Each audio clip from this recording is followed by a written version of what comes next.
Nietzsche loved to wear masks in his published works.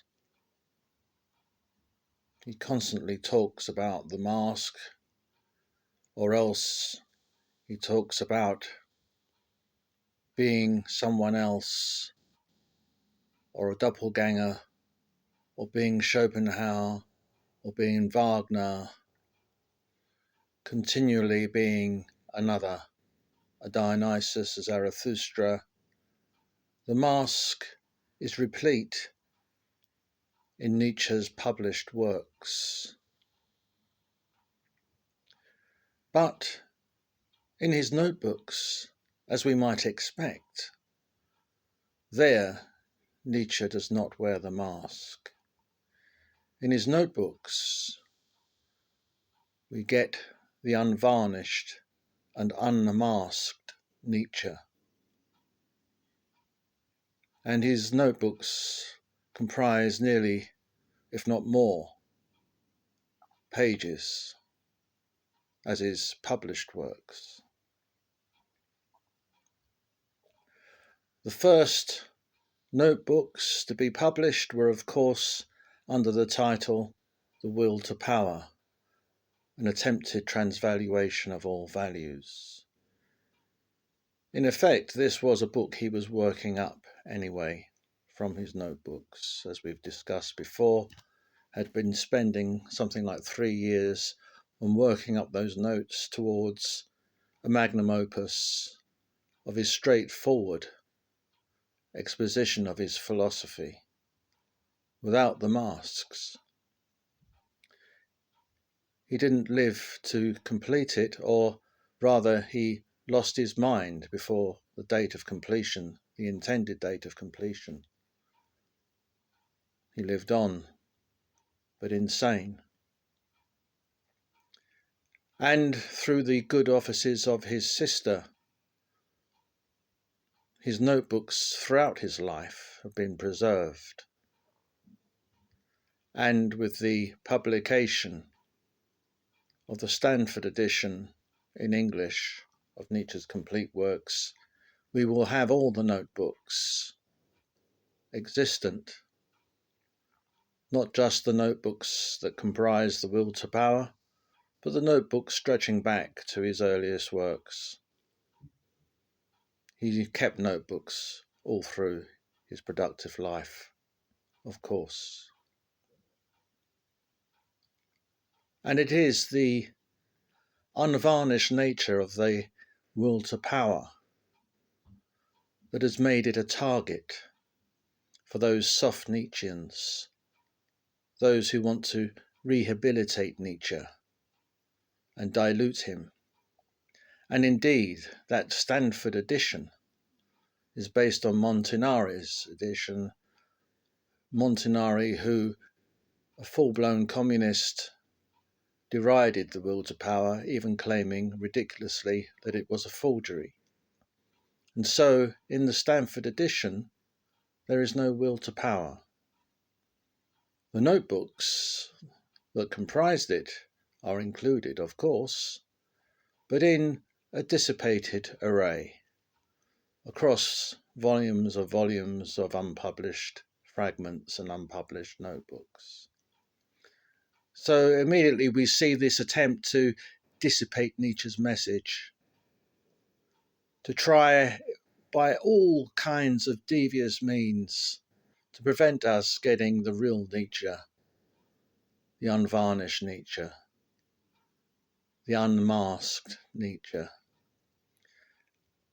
which we were given in that groundbreaking book under the auspices of Elizabeth Forster Nietzsche, his sister, The Will to Power, an attempted transvaluation of all values. As early as 1909, we had an excellent English translation in Oscar Levy's edition. Here, Ludovici's brilliant translation of the works in 2 volumes, The Will to Power.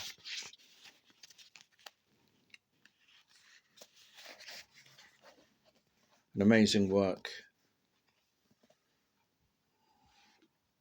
which can be bought quite easily now in a single volume paperback.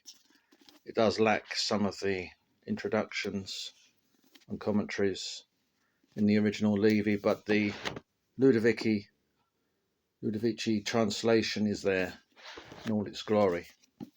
It's a very fine thing and quite cheaply available.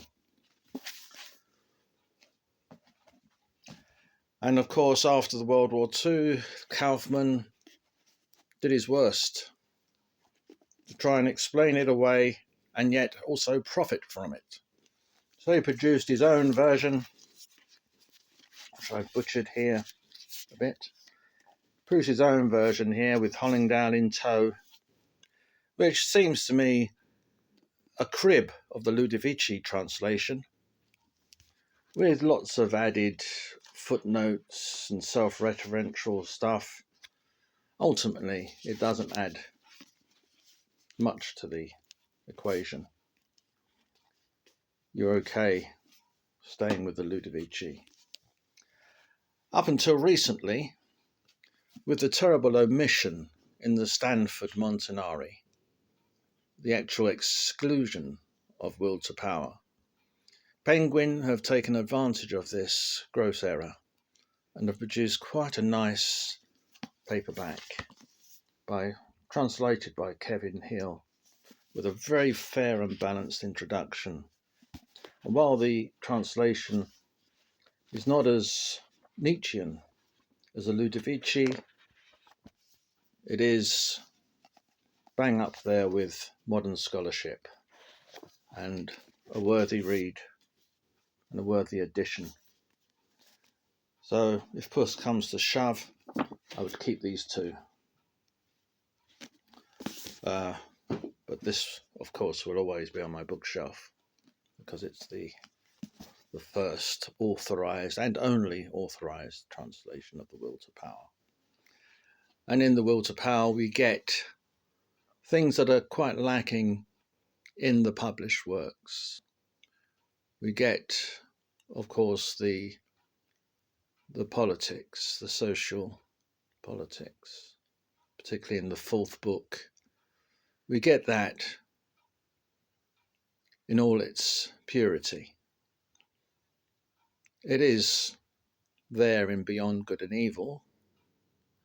It is there in Twilight of the Idols to an extent. But in the Will to Power, we get its working out. We get it unvarnished.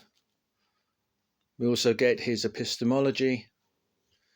In the Will to Power, we also get his workings out of the theory of the Will to Power and the eternal recurrence.